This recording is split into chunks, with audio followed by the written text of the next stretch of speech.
Hello, this is my psychoanalytical analysis of Raskolnikov from Crime and Punishment. So, in Fyodor Dostoevsky's Crime and Punishment, Raskolnikov kills two women in an attempt to test a theory of extraordinary men, or men who are born with the moral right to kill, because he believes that he may be one of them. However, the mind of an individual who has committed an immoral act will find itself in a state of unrest and internal conflict between the id's innate need for freedom and the guilt that weighs on the superego's moral compass. This will cause that individual to subconsciously punish themselves until they feel that they've paid for their crimes or they've been forgiven. So for Raskolnikov, one way that he mentally or psychologically punished himself was through the psychosomatic symptoms he showed as a subconscious coping mechanism. At the end of the first part of the book, he kills Alyona and Lizaveta, a pawnbroker and her sister, to steal their money. Through most of the rest of this story, he becomes delusionally ill. This seems like a psychosomatic disorder where he is having a psychological issue that manifests into physical symptoms. The psychological issue being the guilt of taking two lives, and the symptoms being his illness. This comes to affect him more and more when people talk about the murder, causing him to faint twice in the story. The first time he faints is at the police station, where he is called in because he hasn't been paying his rent. And as he is leaving, two detectives discuss the murder. And as he's leaving, he faints because he has no other way of coping with this, not realization, but more the discussion of what he's done. He physically and mentally shuts down completely because he has no other way to cope with what he's done. And especially with this unexpected reminder of what has happened and what he's done. And the second time is when his mother and sister visit to discuss his sister Dunia's engagement.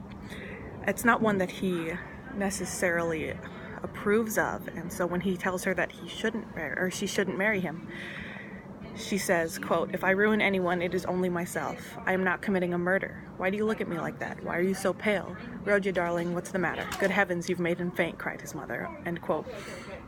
So this is another example of the same coping mechanism. Not necessarily a discussion of the murder he's committed, but a murder in general. And I think that just the word itself now is starting to have an effect on him because it causes him to remember what he's done. So throughout this part, he is subconsciously punishing himself first through the delusional illness he seems to be suffering through, and second through the fainting because he has no other way to cope with it. And so because of this guilt and this self-punishment, he doesn't have a way to find that forgiveness because he doesn't want to be turned in. His id has that innate need of being free. Another coping mechanism he uses throughout the story is confession. So he toys with the idea of confession multiple times in the text, and does so about 2 or 3 times before confessing directly to the police. The first time he confesses is to Zosimov, a detective investigating the murder that he's committed. He confesses after the visit to the police station, but he does so in a way that he thinks displaces the blame from him. So he says that the way that the actual killer did it was silly, or he said that he would have done it better in this way or that. But he thinks that this displaces his blame, or the blame from him, but it also takes away from his own guilt in a way that he's getting it off of his chest. The second time he confesses is sort of indirect. It's after he leaves his mother and his sister, saying that he's begun to hate them and that he doesn't want to see them again. And his friend Razumihin follows him to see if he means it. And Raskolnikov doesn't say for certain what he's done or what he hasn't done, but he implies it enough that his friend understands what happened.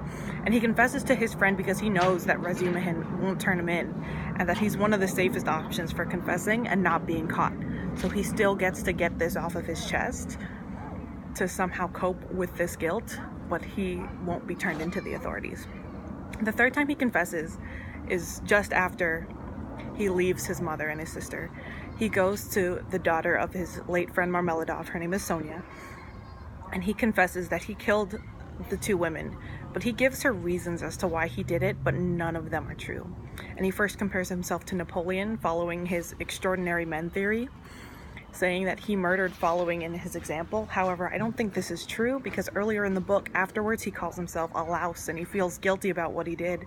But his theory suggests that extraordinary men don't feel guilt about doing the things they have done, because that's what makes them extraordinary. But then he goes on to say, quote, "My mother has scarcely anything. My sister happened to have a good education and was condemned to drudge as a governess. All their hopes were centered on me.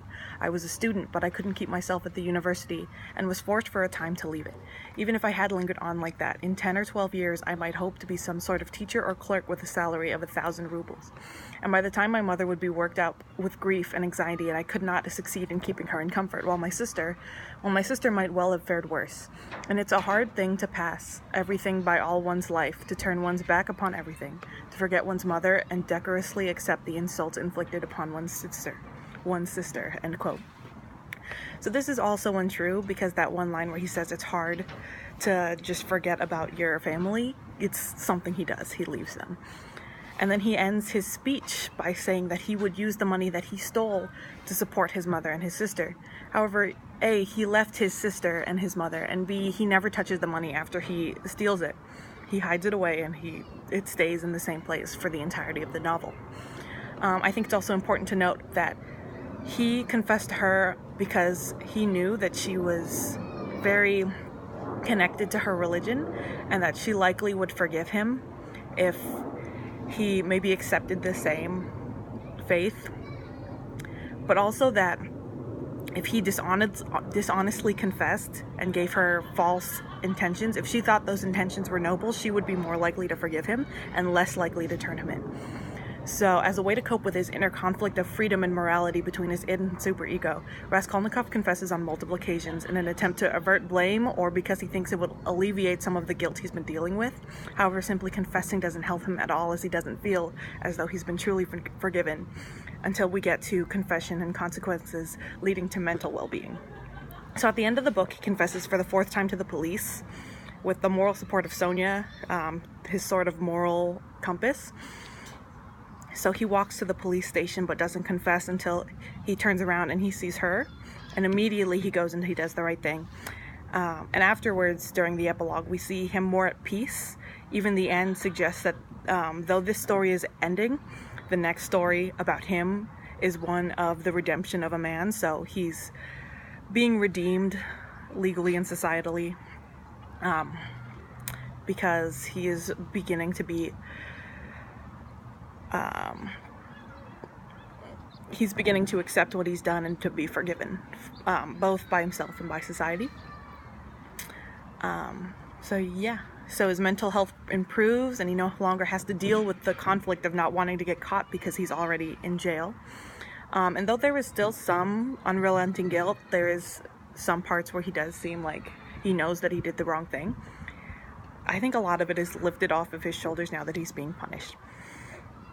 So the text shows that while dealing with the aftermath of committing a crime, Raskolnikov is constantly in a state of mental division between his desires of his id and his superego.